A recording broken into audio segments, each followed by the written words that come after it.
primer lugar nos interesaba el diálogo con vos porque creo que coincidimos en la importancia de una mirada interseccional en donde converjan los aspectos que esta crisis urbana y habitacional tiene sobre poblaciones migrantes, sobre poblaciones afroindígenas, sobre las mujeres y las diversidades. Y jugando un poco con la idea del último libro, nos parecía que Buenos Aires tiene todas las características de una ciudad que se gentrifica. En primer lugar, tiene un patrimonio cultural muy rico y muy diverso, que emerge de cuestiones más populares, de la tradición más arrabalera, de la música, de las comidas, de ritos y de mitos diversos, hasta cuestiones un poco más hegemónicas, como las expresiones del teatro en la calle Corrientes, o el despliegue enorme que hay de centros culturales independientes. En ese contexto de mucha diversidad cultural, que tiene una larga trayectoria, nos encontramos hoy en día. Una segunda cuestión, una segunda característica que nos hace pensar en por qué Buenos Aires es una ciudad gentrificable, es que la gestión pública viene desplegando desde hace varios años mucha avidez por el desarrollo inmobiliario, entendiendo que esa promoción, ese tipo de desarrollo urbano es uno de los motores fundamentales de crecimiento económico. Entonces, se despliegan distintas estrategias que lo que hacen o lo que buscan es elevar artificialmente el precio del suelo. Lo que pasa también es que eso no es solamente una estrategia meramente económica, sino que entendemos que también es una estrategia cultural que busca cambiar los patrones de uso y de consumo de la ciudad con la clarísima consecuencia de desplazar a los sectores indeseados para cumplir con esos estándares más, si se quiere, más ricos que pobres, o más blancos que marrones, o más civilizados que bárbaros, como a veces se plantean las dicotomías llanamente en términos de clase. Y finalmente, un tercer elemento tiene que ver con que en Buenos Aires se está expandiendo también hace varios años el complejo inmobiliario financiero, que tiene y que encuentra en el desarrollo inmobiliario un ámbito muy seguro y muy rentable para producir capitales y donde convergen distintos actores que van desde las desarrolladoras locales hasta grandes corporaciones transnacionales. Con lo cual, en este escenario, en principio nos parece que es difícil pensar que sea una mentira que Buenos Aires tenga una gentrificación inevitable por delante, pero lo que sí podemos afirmar es que este avance mercantilizador encuentra muchas resistencias. Y ese, si se quiere, es un cuarto elemento importante. Buenos Aires tiene mucha riqueza en una tradición de organización vecinal, de colectivas que trabajan y que inciden sobre la discusión pública, de muchísimos investigadores militantes que también aportan investigaciones. Entonces, en ese sentido, este diálogo nos parece que puede ser también una herramienta más para contribuir al debate. Lo que te proponemos es como recorrer esos cuatro elementos de la gentrificación en Buenos Aires. Una de las cuestiones en donde eso se puede ver es en el patrimonio arquitectónico de la ciudad, que cada vez más está amenazado por la gestión pública. Se están demoliendo edificios que, al no estar formalmente catalogados en la legislación, se entienden como una especie de identidad descartable de barrios que no cumplen con una identidad hegemónica de lo que significa la porteñidad. También está pasando un proceso bastante grave hace muchos años en el barrio de La Boca, que es el barrio del puerto, con lo cual tiene muchísimo influjo de toda la cultura a través de la migración, no solamente la cuestión de la música y las expresiones ligadas a la comida o a ciertos ritos, sino también en la organización sindical, ha sido la cuna del movimiento anarquista en Argentina, y desde hace un par de años a esta parte lo que se está haciendo es promover sistemáticamente el desplazamiento de la población, muchas veces a través de incendios de los conventillos, que son viviendas colectivas tradicionales. O sea que cuando pensamos en este escenario, la gentrificación y el desplazamiento a veces literalmente matan. En ese sentido, vos hablás de la importancia que tienen las reparaciones como políticas para abordar la gentrificación. Y sobre eso lo que te queríamos preguntar es si pensás que esas políticas de reparación, además de poder revertir ese ciclo de expulsión y de desplazamiento, puede reconstruir la diversidad cultural que queda arrasada por el proceso. Y también, como una segunda cuestión, ¿qué herramientas tenemos para pensar ese paso siguiente, ¿no? Digamos, como lo que queda después de la gentrificación pasó y los lugares dejan de ser interesantes nuevamente, digamos, y quedan arrasados. Esa era un primer campo de preguntas. If I can just clarify the term repair or reparations. Yeah. Are we talking about reparations? Reparations. Yes. Okay. Yes.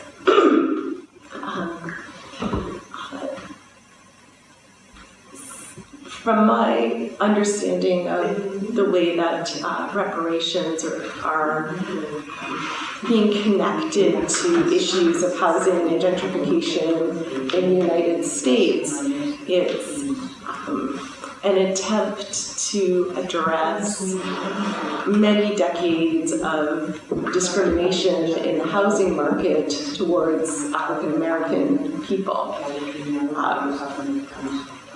With the recognition that for African Americans, racist housing policies like redlining and an inability to access affordable loans and financing for the home prevented those communities from building any kind of wealth, whereas white communities were able to get much richer over time and over multiple generations. So for some cities, they are exploring policies of reparations to provide some financial relief for families that have been affected over time by those racist policies. So then the question is, if I understand it, what is the potential of this kind of policy to assist in gentrification? If it can enable those households and communities who receive reparations to stay put in their communities, to reinvest in their homes and neighborhoods, and to resist some of the economic displacement pressure, then I think reparations can be part of an anti-gentrification effort. Because we still see that these communities, even many decades after those policies have ended, they are still very vulnerable to displacement because they haven't built that wealth or security or stability. So I think, at least in the United States, these policies are quite new, so it's hard to say whether they will work, but at the very least, it's an effort towards some kind of economic justice for people who have been denied the same economic opportunities as other groups. Continuando un poco con lo que te contaba Guadalupe al principio de estas transformaciones que están dando en la ciudad de Buenos Aires en particular, queríamos retomar un poquito vos en ambos dos libros hablar de cómo el Estado no es un actor neutral a la hora de generar estos procesos de gentrificación y cómo de hecho no solo no es neutral, sino que tiene un rol clave y central para entender estos procesos y cómo podemos evitarlos.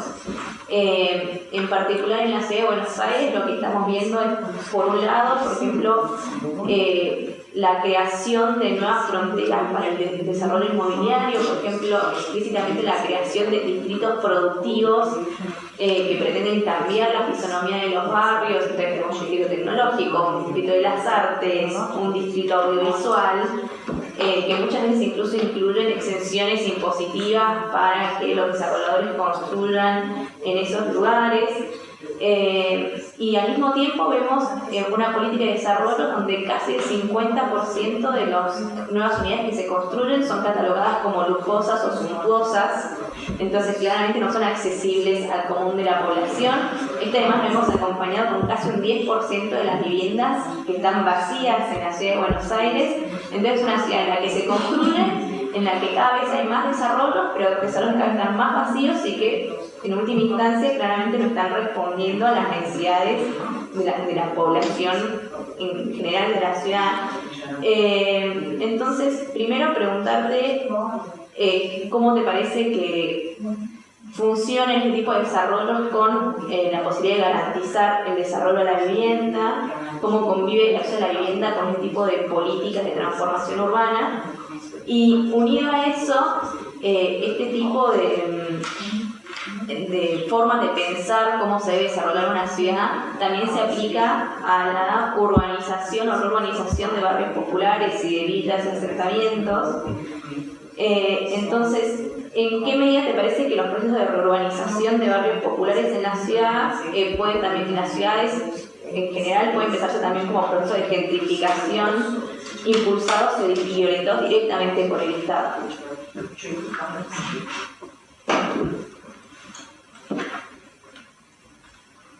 So, thinking about the first question and the role of the state in creating these kinds of districts that are designated for different sorts of economic activity.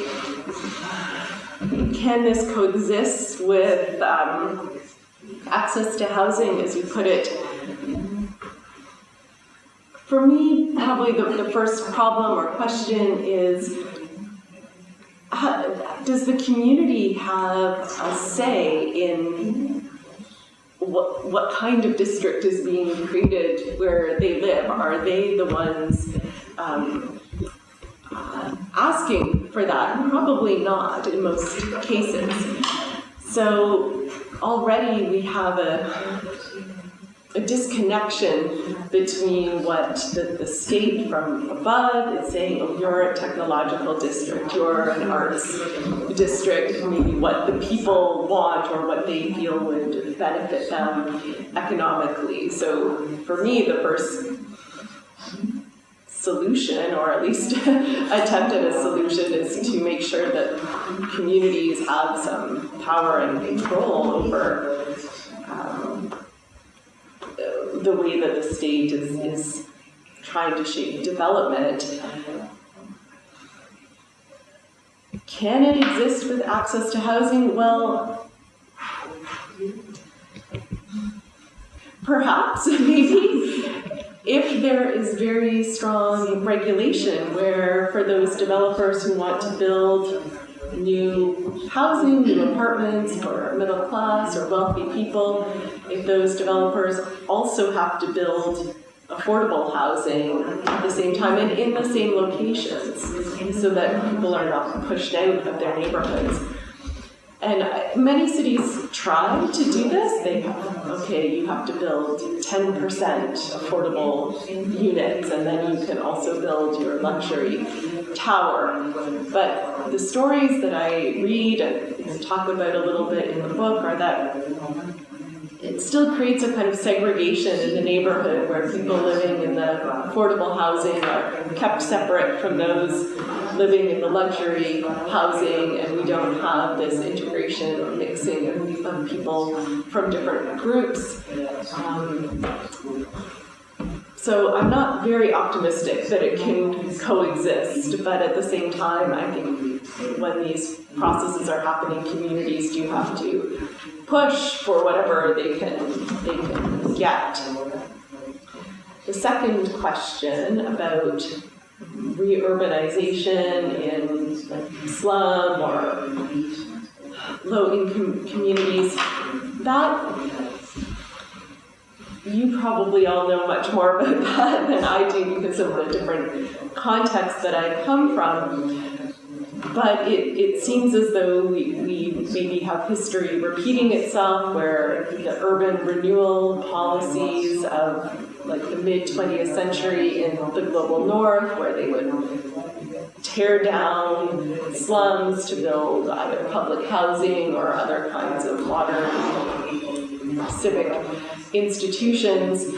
Now we look back on that and we say, oh, that didn't really work. That didn't get rid of poverty. That didn't really improve people's lives. And it was maybe a precursor to gentrification a few decades later. So I think if we still see those urban renewal processes happening in cities in the global south, they're perhaps connected to like national or nationalistic ideals of improvement and development and competing with the global north. Like, look, we don't have slums anymore. We're modern. We're, we're a modern city now. Then, those communities are like paying the price for those agendas that are set sort of well beyond them. I'm not sure if that quite answers the question, but...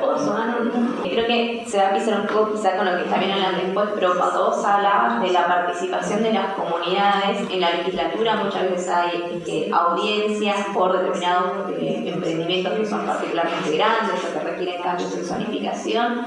Muchas veces son cientos de personas hablando en contra de ese tipo de emprendimientos, pero que terminan siendo aprobados igual.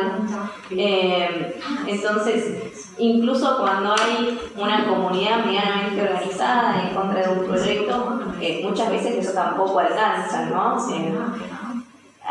Genera además cierta frustración con los mecanismos de que la democracia deja a nuestra disposición, digamos. ¿Vos cómo lo ves?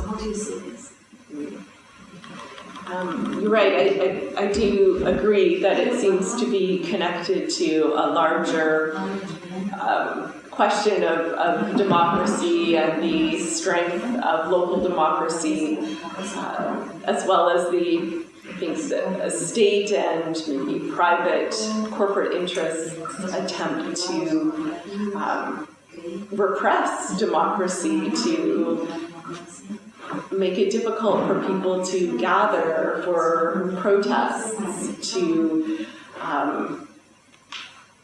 weaken consultation processes, to weaken local representation in terms of, I don't know when they, I don't know what the word is, just in general, the things that they do to make it more difficult for people's voices to be heard. And I wish I knew what the answer was to that question, except to say that I think we can look to social movements that have had some success, like Black Lives Matter, for example, in the United States, that sustained weeks and months of protests that was able to change the way that we talked about, in that case, the question of police violence. It hasn't solved the problem, but it created a national and international conversation about the issue. So I guess I would say that for those communities that are so frustrated, the more strength that people can gather between communities to express their feelings or desires to those in power, the better chance that there is. But I know it's not easy, and it doesn't always pay off in the short term. Bueno, yo voy a conectar un poco en la línea que venía Michelle hablando un poco de las villas y de los asentamientos y estos procesos de reurbanización, para hablar un poco de tu abordaje más en el libro Ciudad feminista y estas ideas, ¿no? Porque finalmente esto que venimos hablando no escapa de la cuestión de ser espacios construidos y diseñados por varones en la cuestión heteropatriarcal, bueno, lo que conocemos y vos desarrollas, ¿no? Incluso en lo que tiene que ver con la ruptura de los tejidos de las redes de cuidado que existen en las villas y en los asentamientos, esto no termina después siendo considerado de ninguna manera en estos procesos de reurbanización que tienden también a romper justamente las claves de organización comunitaria y de organización colectiva de los cuidados, que es uno de los potenciales justamente que tiene la forma forma como los propios barrios se organizan, ¿no? Y en función de eso, bueno, queríamos un poco charlar con vos en relación a lo que tiene que ver con las ciudades reproductoras del capital y las ciudades reproductoras para la vida, ¿no? Que es algo que nosotros ponemos un poco en cuestión cuando caracterizamos los modelos de planificación como de extractivismo urbano, que justamente buscan construir ciudades que reproduzcan el capital, y de qué manera podemos apelar al urbanismo feminista y a la geografía feminista para potenciar la construcción de ciudades para la vida, o en términos de lo que Raquel Rodney nos plantea, intercambiar los paisajes para la renta por paisajes para la vida, ¿no? El PRO ha hecho, el gobierno de la Ciudad de Buenos Aires ha hecho un avance, pero todo, digamos, maquillaje, rosa, un poco en relación a esto, haciendo manuales de diseño de espacios públicos para que las mujeres podamos andar más seguras por las calles, que es algo a lo cual también vos le dedicas un capítulo muy especial en tu libro cuando planteas la ciudad del miedo y muchas cuestiones en relación a cómo el miedo funciona, como tiene una función social, ¿no? Para estos modelos de ciudades. Bueno, podría contar un poco lo que vos cuentas en tu libro Ciudad Feminista, donde aportas conceptos, miradas, preguntas muy interesantes, y por eso la invitación a que también puedan leer el libro. No voy a intercambiar la lectura del libro por mi intervención haciendo una síntesis de él, pero sí me gustaría que vos, en función de lo que planteas en Ciudad Feminista y en el libro de la gentrificación es inevitable, nos pudieras contar un poco para vos cuál es la relación más clara entre los procesos crecientes de gentrificación y que las ciudades continúen siendo espacios diseñados por varones blancos, profesionales y de clases medias altas. Yes, thank you. I agree. There's a very strong connection between the issue of, as you put it so nicely, a city that is not for people, a city that is for profit and investment, and issues of gentrification and questions of patriarchy, feminism, power. There's so many things to say there. I think when we see these state and corporate-led gentrification processes, this kind of re-urbanization, we can really see the priorities that many cities are putting at the top of kind of economic growth, the city and the home as a vehicle for investment and wealth accumulation and speculation in the city. And the idea that the city is just this engine of economic growth, and people are just workers that fuel that engine through their labor. Whereas a feminist perspective that recognizes that none of this labor, none of that economic growth can happen without care, without the work that happens within the home, without the work that happens in the community, with relationship building, without all of that underpaid and undervalued labor that women and people of color perform, the city couldn't fulfill those other priorities, and yet we see them totally disconnected. I think this was very clear in the pandemic, when so much of that economic activity had to slow down very quickly when we had lockdowns, and there was a sudden light bulb. Oh, we have to care for people if we want the economy to work. You have to look after people. Someone has to look after children. We have to care for our health. Oh, what a shock that human beings are part of this. So for me, as I try to put all of these pieces together, I think the the city of gentrification is very incompatible with the ideals of a feminist city that would put people and relationships and well-being and safety and so on as the top priorities, and then to say, and then economic, hopefully environmental sustainability can only come when we have that infrastructure of care built into the city. But as you say, so much of the kind of urban development that comes with gentrification disrupts care networks and makes it even more difficult for that work to happen, and kind of keeps it invisible and undervalued, I think. Nosotros, les lo mencionaba al inicio Guadalupe, venimos trabajando en un concepto ya hace muchos años que tiene que ver con el extractivismo urbano. Porque venimos de luchas que tienen que ver con el extractivismo de nuestros recursos naturales, y a partir de ver cómo los mecanismos de las grandes corporaciones extraen el recurso, vemos cómo también grandes corporaciones inmobiliarias, con la asistencia del Estado, extraen recursos que tienen que ver con la renta urbana, básicamente. Ese proceso que en Argentina se ve muy claramente a partir de la década del 90, ¿no? Con la caída del muro de Berlín, la globalización, viene el cambio de gobiernos neoliberales en toda nuestra región, en Latinoamérica, y ahí en la Argentina modifica la ley de la organización del Estado y permiten la inversión de capital extranjero en diversas actividades económicas, entre ellas el inmobiliario. Hasta ese momento se construían menos de una decena de edificios de oficina al año, y a partir de ahí hay un boom exponencial, digamos, de crecimiento de inversiones.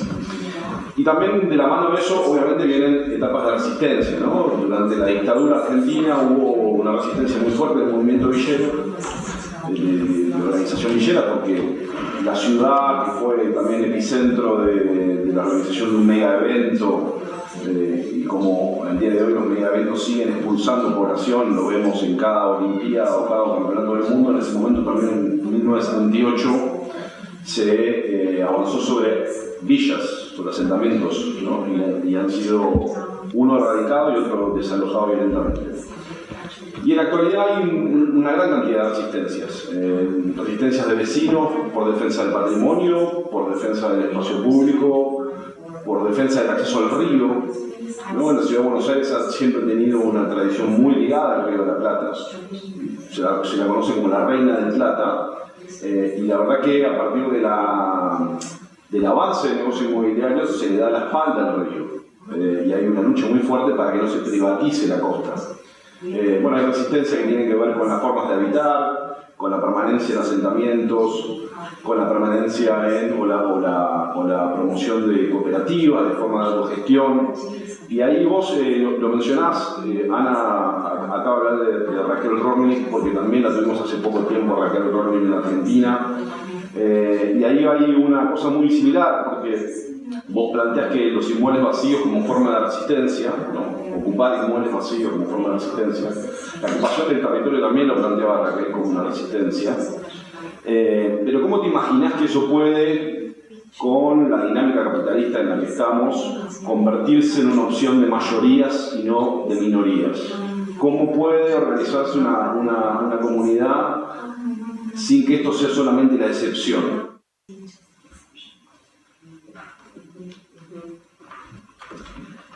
I think the term urban extractivism is such a powerful and helpful concept that really adds to the idea of modern gentrification, that it's not just about middle-class takeover, but it's actually the taking of the value, not just the economic value, but all of the cultural and relational and even like environmental value of the city, and often taking it even out of the country into foreign investment for somebody in London or New York or Moscow to get rich from. So I appreciate you mentioning that concept. I think it's very important.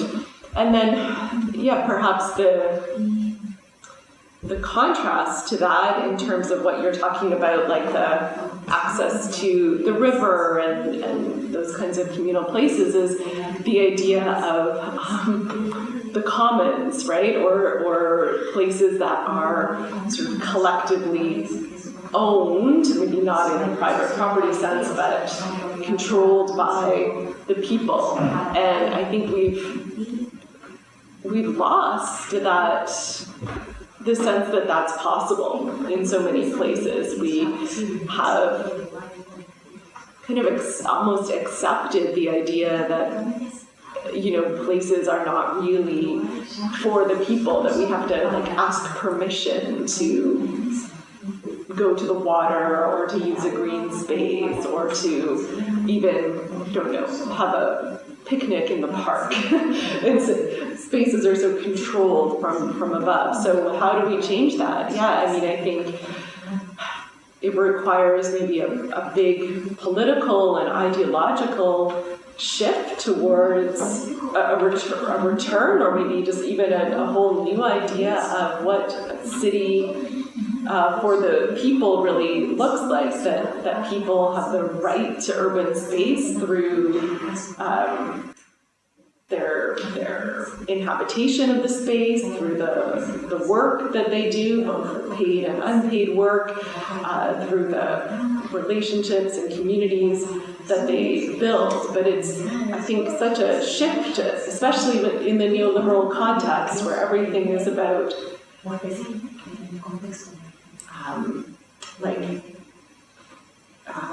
the ideology is all about self-sufficiency and individualism and autonomy and private property, that we need a completely different way of thinking as we move forward. And again, you know, for maybe a brief moment, the pandemic maybe offered some hope, because there was like a collective, like, this is a global crisis, or, you know, we as a city and a community have to like come together and think about different ways of looking after each other. But I don't know that vision has yet been realized. And so I guess we might think, well, is it an economic crisis, a climate crisis? Is it going to take another disaster for us to say, no, the way that we're doing things is not working? So yeah, I'll leave it there before I ramble on too far. La idea de gentrificación es un concepto muy potente que desde los 70 ha permitido organizar un pensamiento más global, ¿no? Reconocer que parte de las cosas que pasan en lugares tan distantes como Buenos Aires o Londres tienen alguna raigambre común, y por lo tanto, y para mí esto es lo interesante, ha permitido también mucha organización global, es decir, reconocerse en la resistencia de un otro, y buscar alianzas que puedan reducir un poco esa asimetría de poder que tenemos frente a los procesos expulsivos y de desplazamiento. Entonces ahí me parecía interesante saber cómo ves vos, en qué medida ves las posibilidades de esta idea de tener un término potente como gentrificación, y dónde ves que están las limitantes para pensar en términos de una organización global, es decir, de alguna instancia que permita fortalecer las resistencias, y no solamente que sean resistencias que vamos a estar aguantando, sino que también puedan tener capacidad transformadora de escala potente, en línea por ahí con lo que planteaba Facundo hace un rato, ¿no? Digamos, estrategias que realmente cuestionen un sistema hegemónico profundamente desigual.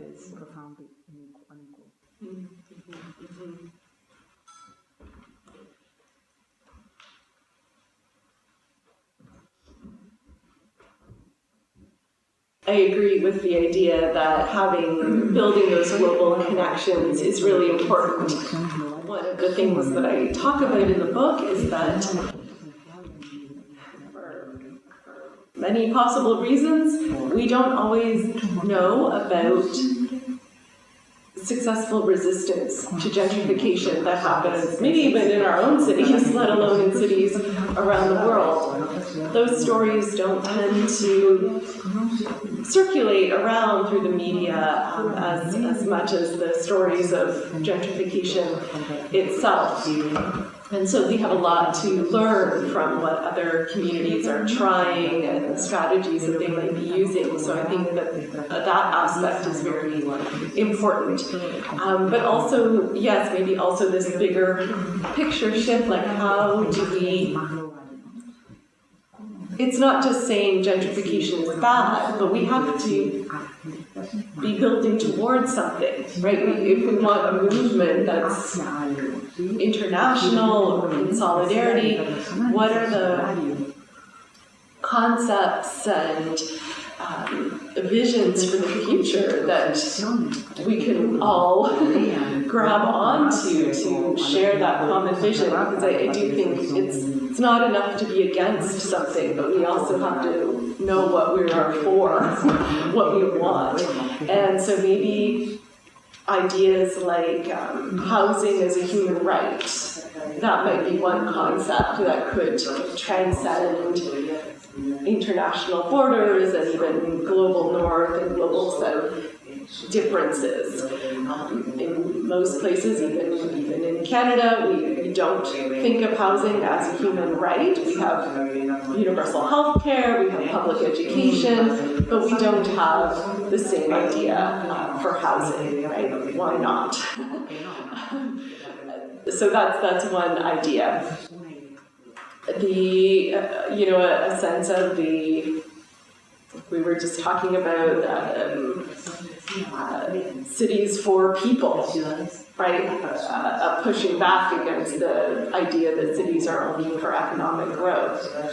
And of course, I do also think that the intersection of this issue with the climate crisis that is hitting everywhere at different speeds and in different ways, but it's coming for all of us, or it's already here in many places, is going to perhaps be another moment where we have to radically rethink what cities are for, how we live in cities, and the kind of future that we want on this planet for all of humanity. So when I'm feeling hopeful, I like to think that we will, have to find a way to sort of come together to face these problems and to understand that they are linked together. But if we can imagine different ways of thinking about what the city is and who it's for, then I think that would give us some hope of drawing that more widespread global resistance. ¿Crees, Leslie, que la red como esta invisible que hay de las feministas, de las feministas, hace parte de ese proceso posible de internacionalización de estas luchas? Porque yo tengo la sensación, incluso en tu caso concreto, que este libro te hizo traspasar fronteras y nos trajo a Leslie a Argentina y nos permitió también hoy poder contarte, ¿no?, las ideas que hay en este sur global respecto de estos temas, ¿no? Entonces, en función de eso también quería después, cuéntame cómo estás recibiendo el feminismo, estas ideas que vos estás planteando en tu libro, preguntas claves incluso que interpelan al movimiento feminista, ¿no? Como cuando nos preguntas en tu libro cómo sería una planificación de una ciudad pensada por madres, ¿no? Nos interpela también a nosotras en reconocer el rol que tienen los cuidados en nuestra visión del mundo, en nuestra visión de habitar la ciudad, ¿no? Eso por un lado. Y también no sé si también como en esta idea de cerrar, a mí me parece muy interesante, ¿no? Esta este lugar que le das a la amistad, que es una relación social como que siempre pasa desapercibida o que no ha sido nunca ni analizada ni puesta en las discusiones académicas, de muy pocas maneras, es la primera vez que yo por lo menos la veo en estos temas, la amistad, y particularmente vos abordas la amistad feminista como modo de vida, ¿no? Esta idea de la amistad feminista y la amistad entre mujeres y la amistad como relación social, ¿qué aporte concreto crees que puede traer a los análisis sobre idear, planificar y diseñar nuevas ciudades que rompan con todos estos problemas, estos fenómenos que hemos estado compartiendo hoy?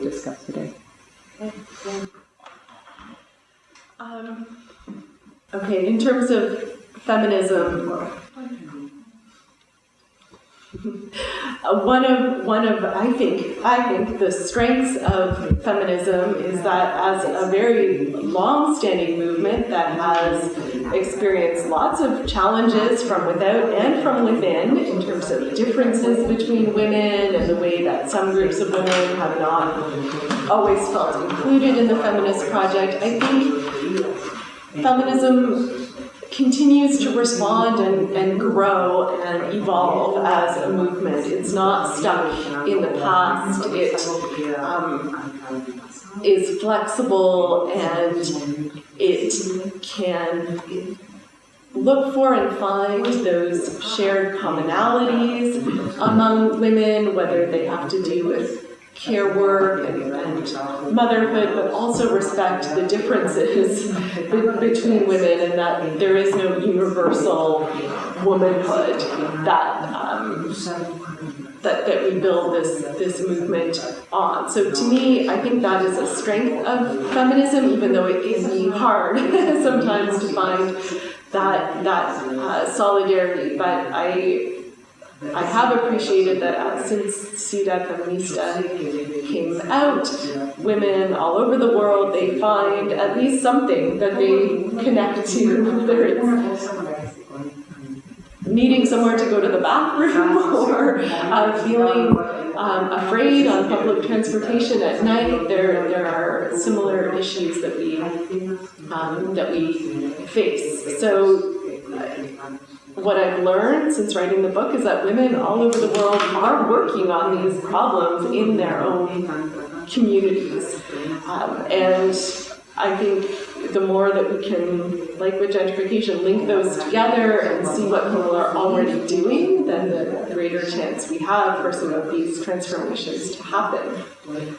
With respect to the question of friendship and what is the transformational potential, kind of in a material sense, of friendship, for me, I think it's in asking us to rethink the ways that a very narrow notion of family and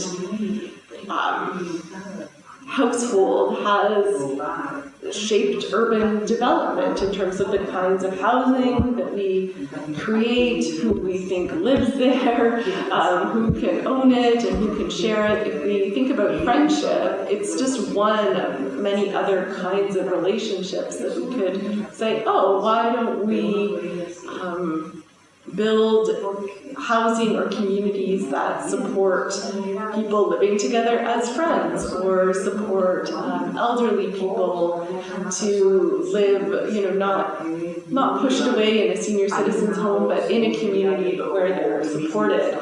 Why don't we have more housing options where people could share care work amongst networks of families and friends?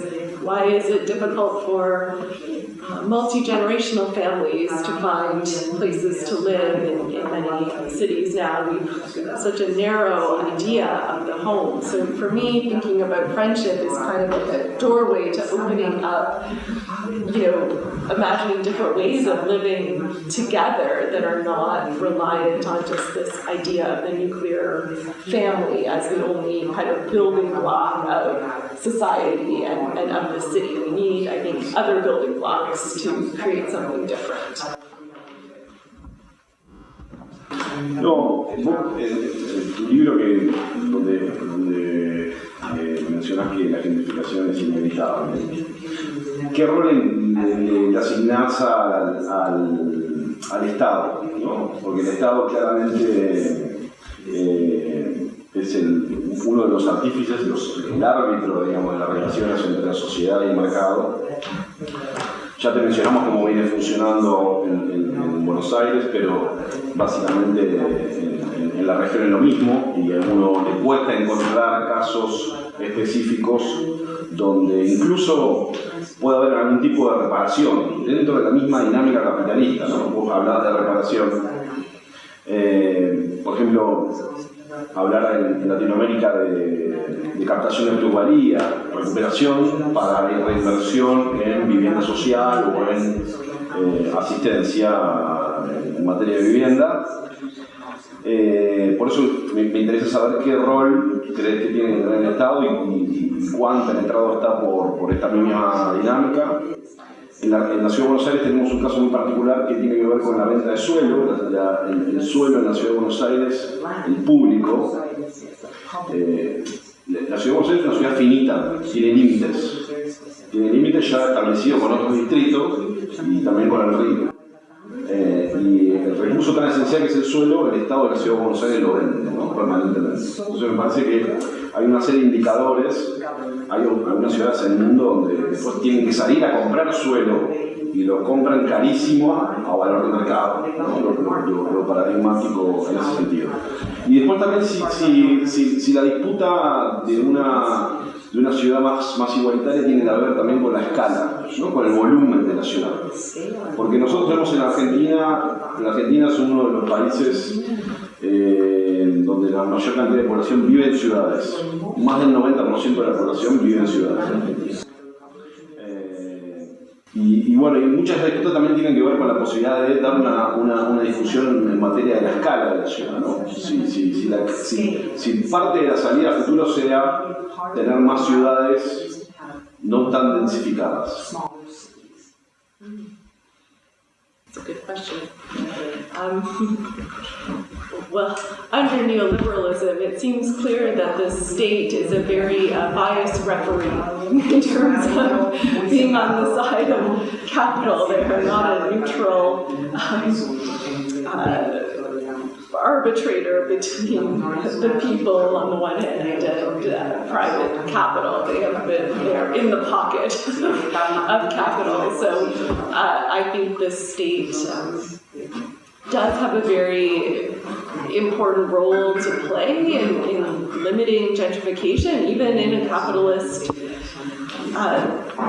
system, but in many places they have taken their hands off of that wheel. They don't want to play that role of referee or regulator. They say let the private market sort it out, and will only intervene in extreme moments, like the pandemic, for example, where many cities said, "Oh, no, we'll stop evictions, or we'll put some rent control in just for a little while to help you," right?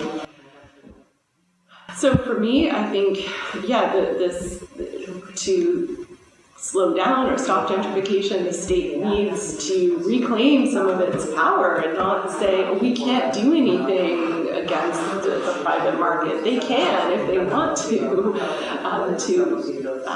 intervene and to use different kinds of policies to make things more of a level playing field. But this question of the scale of urbanization as well, I think, is an important, even global question. In Canada as well, more than 80% of people live in urban areas, mostly along the US border in the south of the country. Around the world, we have more than 50% of people now living in cities, and that is in the global south, that number is rising very rapidly as well. So we do have, I think, a global urban question to face. And I don't know if that trend will be halted by anything other than, financial collapse or climate catastrophe. I mean, I think until we address the reasons why people keep coming to cities, right? Why do they come to Buenos Aires? Why do they come to Toronto and not to a small town, right? Because we've created a kind of an urban system where economic opportunity only seems to be located in cities. So maybe that is going to change again. I think climate change will play a role in this because we may need to change the way, how we produce food, how we live on the land. Cities may become less inhabitable as the sea level rises and the temperatures get more extreme, and so people may seek out other ways of living. But I think until we are pushed to do that, I don't know that people will still be drawn to the big cities because this is where they believe the best chance for a good life is.